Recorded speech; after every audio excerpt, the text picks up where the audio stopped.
Today's topic is Demat account and how Demat account can be opened. আজ আমি ঠিক করেছি ইংরেজি এবং বাংলা দুটোতে মিশিয়ে আমি বলবো, যাতে সাধারণ মানুষ যারা ইংরেজি বোঝেন না তাদেরও উপকার হয় এবং তারা পরিষ্কার বুঝতে পারেন যে ডিম্যাট অ্যাকাউন্ট কেন খুলব, প্রয়োজনীয়তাটা কোথায় এবং কেমন করে ডিম্যাট অ্যাকাউন্ট খোলা হয়। সবার প্রথমে বলি যে আগে যে সিস্টেমটা ছিল, যে কোম্পানি যখন শেয়ারগুলো ইস্যু করে মার্কেটে, সেই শেয়ারগুলো প্রথম যখন ইস্যু করে সেটাকে বলে ইনিশিয়াল পাবলিক অফার, এবং সেগুলো যখন লিস্টেড হয়ে যায় কোম্পানির শেয়ারগুলো ন্যাশনাল স্টক এক্সচেঞ্জ বা বোম্বে স্টক এক্সচেঞ্জে, তখন ওই লিস্টেড শেয়ারগুলো সেকেন্ডারি মার্কেটে আবার কেনা বেচা হয়। কিন্তু সমস্যা হলো সেই শেয়ারগুলো কিনলে ফিজিক্যাল ফর্মে এখন কেনাও যায় না, বেচাও যায় না। This means the shares cannot be held by one in physical form. Previously, I have that experience that in Calcutta stock market, I have gone there, I have seen that shares are purchased and sold by the traders, investors like us, retail investors, through share certificates they are purchasing and selling. এবং সেক্ষেত্রে কি ছিল, share সার্টিফিকেটসে একটা লট থাকতো, 10টা লট, 50টা লট কি 100টা লটের share, এবং সেই 100টা লট বা 10টা লট বা 50টা লটের শেয়ারই কেনা হবে, বেচা হবে। সেক্ষেত্রে সে কিন্তু একটা শেয়ার বা দুটো শেয়ার কিনতেও পারতো না, বেচতেও পারতো না। Now the system has totally been changed from the year 1996 and 98 particularly. Government of India বর্তমানে through Stock Exchange Board of India দুটো ডিপোজিটরি অ্যাকাউন্ট তৈরি করেছে। One is NSDL, another is CDSL। NSDL হলো ন্যাশনাল সিকিউরিটিজ ডিপোজিটরি লিমিটেড। এটা তৈরি করেছে 1996-এ এবং primarily they are operating in national stock exchange. And in the year 1998, Government of India another depository তৈরি করেছে, সেটাকে বলা হচ্ছে CDSL, মানে central depository services India limited. এদের কাজ কি? এরা কিন্তু regulated by the stock exchange board of India, SEBI. তাহলে আমরা বলতে পারি যে দে আর অ্যাকচুয়ালি যে Brahma and Vishnu in spiritual world আমরা যেরকম বলি ব্রহ্মা এবং বিষ্ণু, মহেশ্বর এখানে নেই কেন, এখানে দুটো ডিপোজিটরি আছে আপাতত, NSDL, CDSL, and they are basically same or technically they are same, but the difference is there in their market operation. NSDL primarily operating in National Stock Exchange and CDSL is operating primarily in Bombay Stock Exchange. Only these differences. Otherwise, our shares are deposited in the depository of NSDL or CDSL. Both are protected and regulated under the regulations of Stock Exchange Board of India, which is controlled by Government of India. তাহলে এটা পরিষ্কার, demat account one can open either in NSDL or CDSL, কিন্তু problem directly NSDL, CDSL এ কিন্তু কেউ demat account open করতে পারে না। তাহলে কি করতে হবে? তাহলে আমাদের মতো রিটেল ইনভেস্টরদের they'll have to go through sub-brokers or brokers and sub-brokers. আজকাল দেখা যায় বাড়ির আশেপাশেই অনেক সাব ব্রোকার আছে যারা এদের মাধ্যমে কাজ করে। আমি কয়েকটা উদাহরণ দিচ্ছি। Motilal Oswal, Religare, ICICI bank, Axis bank, Punjab national bank, state bank of India, Canara bank, এরকম সব অনেক আছে ব্রোকার্স। এরা সবাই ব্রোকার্স। তাহলে যে কোনো কারোর মাধ্যমে I have to open a demat account first. তো প্রশ্ন আসবে ডিম্যাট অ্যাকাউন্ট কি? ডিম্যাট অ্যাকাউন্ট হচ্ছে ডিমেটেরিয়ালাইজড অ্যাকাউন্ট, যেখানে শেয়ারগুলো ডিজিটালি ফর্মে রাখা হয়। আমি আগেই বলেছি ফিজিক্যাল ফর্মে শেয়ারস রাখা যায় না। আগে যেমন শেয়ারগুলো আমরা পারচেস করতাম, একটা সার্টিফিকেট, সেটা কিনে আমাদের বাড়িতে রাখতাম, কিন্তু সমস্যা ছিল যে আমাদেরকে পরবর্তী সময়ে কিন্তু নেম ট্রান্সফার করতে হতো। একজনের থেকে আরেকজন কিনেছে, in that case name transfer is very important, it is must. এবং সেক্ষেত্রে দেখা যেত কোম্পানি ইজ ইন মুম্বাই আর আমি কলকাতায় বাস করি, তো আমাকে মুম্বাইয়ে চিঠি করতে হবে যে আমার শেয়ারগুলোকে নাম ট্রান্সফার করতে হবে, বাই পোস্ট আমাকে সেন্ড করতে হবে, and it would have taken lot of time and time consuming. কিন্তু এখন কি হলো, ডিম্যাট অ্যাকাউন্টের মাধ্যমে immediately one can buy and one can sell, and whenever you are buying the share, immediately name is also changed digitally. Everything is digitally. And more important thing that for investment there are so many avenues. You can invest in gold, in silver, in land, in flat, commercial flats are there. But in gold, in jewelry, problem ki চুরি হয়ে যেতে পারে। Physical ফর্মে you'll have to keep the gold or silver or cash. কিন্তু শেয়ারসের সুবিধা হলো demat অ্যাকাউন্টে আপনার শেয়ার সেফ থাকছে in the depository of NSDL or CDSL, এবং they will take care of your shares, এবং nobody can take away your shares from your account. এটা যেমন ব্যাংক অ্যাকাউন্ট একটা ওপেন করা হয়, demat account is same. Bank account open করতে গেলে it will take maximum 1 week or 2 weeks। Demat অ্যাকাউন্টও same, 1 সপ্তাহ থেকে 2 সপ্তাহ it will take 1 week or maximum 2 weeks। কি লাগে? দুটো passport size photo, Aadhaar card আর আধার অ্যাড্রেস প্রুফ কিছু চাইবে, ব্যাস এইটুকুই।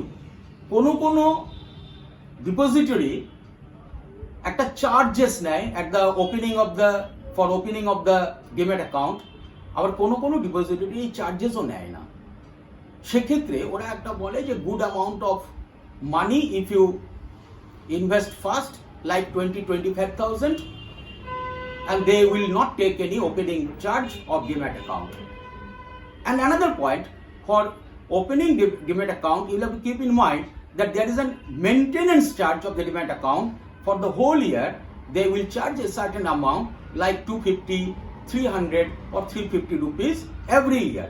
But that money they also will not take in that case when if you give a wholesome amount like 1,300 or 1,500 at a time. It is lifetime membership. If you can take lifetime membership, in that case they will not charge any maintenance charges on your demat account. In bank, as they ask for KYC, KYC means know your customers. Similarly, in demat account also your broker will ask KYC from you. KYC কি জিনিস আমরা সবাই জানি more or less, যে আমাদের Aadhaar card, PAN number, PAN, এখানেও PAN খুব important for any monetary transaction, you know, Aadhaar, PAN, voter I card, xerox, this things you have to give as KYC and address proof. KYC হয়ে যাওয়ার পরে after 1-2 weeks you can start purchase or sale of your shares, and within a fraction of second you can buy. Now you can buy 1 or 2 or 100 or 1,000 shares at a time. It is a globally operating our share market. আপনি জানেন যে lockdown পিরিয়ডে market কোথায় নেমে গিয়েছিল, 20,000 22,000 সেন্সেক্সে market পড়ে গিয়েছিল। নাও it is 52,000 around, it is going towards 60,000 Sensex. There is a prediction that Sensex will go up to 1 lakh within next few years. কিছুদিন আগে prediction ছিল 40,000 Sensex will go, when Sensex was at 18,000 or 19,000, 20,000, and it was very not believable যে 40,000 এ share market যাবে Sensex, but right now Sensex is 52,000 around. Now the point is, total population of the India, আমরা জানি 130 কোটি দেশ, তার মধ্যে demat account মাত্র 5.2 crores people, they have demat accounts all over India. তার মধ্যে 59% is held in CDSL and 41% rest in NSDL. যদিও NSDL is the oldest depository account, ওখানে 41% about demat account are there, and in CDSL 59% out of total 5.2 crore. খুব interesting point, 2021 15th February, there is one important report in Times of India that CDSL has crossed 3 lakh crore account mark for demat account. 3 কোটি CDSL হয়ে গেছে demat account. আপনারা শুনলে অবাক হবেন that CDSL crossed 2 crores demat account just in January 2020. তাহলে জানুয়ারি 2020 আর এটা ফেব্রুয়ারি 2021, এর মধ্যে 1 কোটি 1 crore demat accounts have been opened by the mostly retail investors. এবং এক্ষেত্রে দেখা যাচ্ছে CDSL এ 2015 অগাস্ট মাসে, in August 2015, CDSL just crossed 1 crore account mark. তাহলে 15th August 2015 থেকে 2020 জানুয়ারি 1 crore থেকে 2 crore গেছে, 2 crore গেছে। তার মানে 1 crore হতে ডিম্যাট অ্যাকাউন্ট অ্যাড হতে টাইম লেগেছে 4.5 years, 4.5 বছর লেগেছে। whereas 2020 জানুয়ারিতে 2 crore থেকে 2021 ফেব্রুয়ারিতে 1 crore অ্যাড হয়ে গেল। কেন? What is the miracle behind this? কেন? অনেকেই বলছে যে ইকোনমি খুব খারাপ হয়ে গেছে India, and depression is going on in the market. তাহলে শেয়ার মার্কেট বুমিং কেন হচ্ছে? গ্লোবাল মার্কেট থেকে many investors, their FII, FDIs, they are coming to invest in India. কেন? নিশ্চয়ই ইন্ডিয়াতে কিছু আছে, তার জন্য ইনভেস্ট করছে। And you know, share market is the mirror of the economy. Share market is the mirror of economy. আমাদের দেশের অর্থনীতিটাকে প্রকাশ করছে শেয়ার মার্কেটের মধ্যে দিয়ে। শেয়ার মার্কেট আজকে 15,000 নিফটি, কদিন আগে 6,000 7,000 ছিল। আজকে 52,000 সেন্সেক্স, কদিন আগে 18,000 থেকে 20,000 22,000 ছিল সেন্সেক্স। আজকে বাইরের থেকে ইনভেস্টার্স ইনভেস্ট করছে। তাহলে আমরা রিটেল ইনভেস্টার, সাধারণ মানুষ কেন ইনভেস্ট করব না মার্কেটে? কেন আমরা ব্যাংকে, পোস্ট অফিসে ইনভেস্ট করতে যাব? কেন আমরা সরকারকে ট্যাক্স দেবো অন আওয়ার ইন্টারেস্ট? আমরা খুব কষ্ট করে ইনকাম করি, সেই ইনকামের উপরে যদি আবার ইন্টারেস্ট উপরে ট্যাক্স দিতে হয়, তাহলে আমাদের থাকছে কত? ইনফ্লেশন যদি 6% আমি ধরি, আর আমি 6.5% ব্যাংক থেকে ফিক্সড ডিপোজিটে যদি ইন্টারেস্ট পাই, তাহলে ইনফ্লেশনই আমি চলে গেল। 100 টাকায় 106 টাকা 50 পয়সা হয়তো পেলাম। আমার 100 টাকার জিনিস পরের বছরই আমার কিনতে হবে 106 টাকায়, তাহলে আমার 50 পয়সা বেঁচে থাকলো। ওখান থেকে যদি আমি ট্যাক্স দিয়ে দিই, তাহলে তো আমি নেগেটিভে চলে গেলাম। তাহলে আমি কেন ব্যাংক পোস্ট অফিসে ইনভেস্ট করতে যাব? আপনারা জানেন যে ইন্ডিয়ান স্টক মার্কেটে ইনভেস্ট করলে dividend from Indian stock market is tax free, সেখানে ট্যাক্সও দিতে হয় না। তাহলে রিটেল ইনভেস্টর কেন এই সুযোগটা নেবে না, এটাই আমার পয়েন্ট। আমি আজকে যে ভিডিওটা করছি সবার জন্য, সবাই দেখুন এবং সবাই মার্কেটে আসুন, ক্যাপিটাল মার্কেটে ইনভেস্ট করুন। ডেভেলপ কান্ট্রিগুলোতে সবাই ক্যাপিটাল মার্কেটে ইনভেস্ট করে, তারা টাকাটাকে বানাতে জানে, হাউ টু মেক মানি। আমরা হাউ টু মেক মানি আমরা জানি না। আমরা Saradha, Rose Valley, like those Ponzi schemes, এগুলো কোনো কোম্পানি না, this are the Ponzi schemes. এখানে 30,000 crore to 50,000 crore only from West Bengal they have taken out. এগুলো ড্রাই আউট হয়ে গেছে, ড্রেনেজ হয়ে গেছে এত কোটি টাকা মানুষের। সাধারণ মানুষ সে এত কষ্টে টাকা জমিয়েছিল, সেগুলো সারদা, রোজ ভ্যালি, অ্যালকেমিস্ট, এরকম সো মেনি পঞ্জি স্কিমস। আপনারা জানেন 2013 সালে গভর্নমেন্ট অফ ইন্ডিয়া ডিক্লেয়ার করেছিল West Bengal is the Ponzi scheme capital of Ponzi scheme. এখানে 200টা total all over India Ponzi স্কিমের মধ্যে 182টা পঞ্জি স্কিম শুধু ওয়েস্ট বেঙ্গলে। গুজরাটে, মহারাষ্ট্রে, তামিলনাড়ুতে একটাও পঞ্জি স্কিম নেই। কেন নেই? কেন Gujarat, Maharashtra, Tamil Nadu they are very much literate about their financial matters. Financial literacy is matters.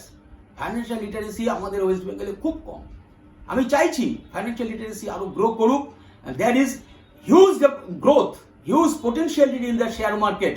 এবং আপনাদের একটা ইনফরমেশন দেব, এই টাইমস অফ ইন্ডিয়াতে মাধ্যমে সেবিজ একজন হোল টাইম মেম্বার, তিনি হচ্ছেন জি মহালিঙ্গম। উনি বলছেন there is an immense opportunity of growth in share market in India and a large part of India's population is still outside the securities market. মানে কি হচ্ছে? উনি বলছেন জি মহালিঙ্গম একজন হোল টাইম মেম্বার সেবি, তিনি বলছেন ইন্ডিয়ার হিউজ পপুলেশনের maximum people they are outside this securities market এবং তারা এই সুবিধাটা নিতে পারছে না। এই যে 2020 জানুয়ারি থেকে 2021 ফেব্রুয়ারির মধ্যে যে 1 কোটি সিডিএসএল এ ডিম্যাট অ্যাকাউন্টের সংখ্যা বেড়ে গেল, তার মধ্যে মনে রাখবেন 98.4% has come from retail investors. এটা report from Times of India, এটা আমার মনের গল্প নয়, মনের বানানো কথা নয়। তবে একটা ইম্পর্টেন্ট ইনফরমেশন আপনাদের দেব, যে অনেকে প্রশ্ন থাকতে পারে যে একাধিক ডিম্যাট অ্যাকাউন্ট কি খোলা যায়? Is it possible to open multiple demat accounts? যেমন একজন অনেকগুলো ব্যাংক অ্যাকাউন্ট ওপেন করতে পারে, তাহলে ডিম্যাট অ্যাকাউন্ট কি একজন অনেকগুলো ওপেন করতে পারে? হ্যাঁ, একের অধিক demat account one can open, but you have to keep in mind প্রত্যেকটা ডিম্যাট অ্যাকাউন্টের জন্য আপনাকে কিন্তু সেপারেট ডিপোজিটরিতে অ্যাকাউন্টে যেতে হবে। একটা ডিপোজিটরিতে কিন্তু একটা অ্যাকাউন্ট হবে, কি না সিডিএসএল এ একটা হতে পারে, এনএসডিএল এ একটা হতে পারে। এনএসডিএল এ দুটো হবে না, সিডিএসএল এ দুটো হবে না। তাহলে দুটো legally one can keep demat account. Second point, প্রত্যেকটা ডিম্যাট অ্যাকাউন্টের কিন্তু চার্জেস আছে, individual charge, opening charge or maintenance charge, এটা কিন্তু মাথায় রাখতে হবে। অ্যানুয়াল মেনটেন্যান্স চার্জ যেটা আমি বলছি। প্রত্যেকটা ডিম্যাট অ্যাকাউন্টের সেপারেট কিন্তু কেওয়াইসি দিতে হবে। হ্যাঁ, এটার একটা সুবিধা হচ্ছে if you want to keep your track of your investment separately, if you can make a good portfolio separately, suppose you have good amount in your hand and you can open 2 demat accounts in 2 different depositories to keep separate portfolios, but you have to keep in touch with the both demat accounts. এটা কিন্তু খুব important matter. 99% কেসে কি হয়, অনেক মানুষ কি করে ডিম্যাট অ্যাকাউন্ট ওপেন করে কিন্তু তারা আর খেয়াল রাখে না ডিম্যাট অ্যাকাউন্টে আমার কি শেয়ার আছে আর কি নেই। Share everyday share price up and down হয়, সেজন্য আমি সাজেস্ট করব ব্লু চিপ শেয়ারে ইনভেস্ট করুন। ব্লু চিপ শেয়ার কোনগুলো? Easily marketable securities. আজকে আমার পকেটে ক্যাশ আছে, এটা মোস্ট লিকুইড। আমার ব্যাংকে টাকা আছে, এটা ওর থেকে কম লিকুইড। আর শেয়ার মার্কেটে যদি শেয়ারস থাকে, ওটাও কিন্তু ব্যাংকে টাকা থাকার মতোই একটু ক্যাশের থেকে কম liquid, but it is liquid if it is blue chip shares and easily marketable. Marketable মানে I have bought today, I can sell tomorrow without losing my capital. এগুলো হচ্ছে ব্লু চিপ শেয়ার। আমি এর উপরে আলাদা ভিডিও করব, আমি তখন আপনাকে বুঝিয়ে দেবো। An important point is that demat account may be frozen like bank account if you do not transact in that demat account.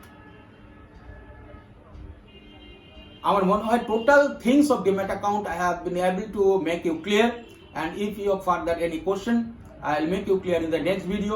Thank you.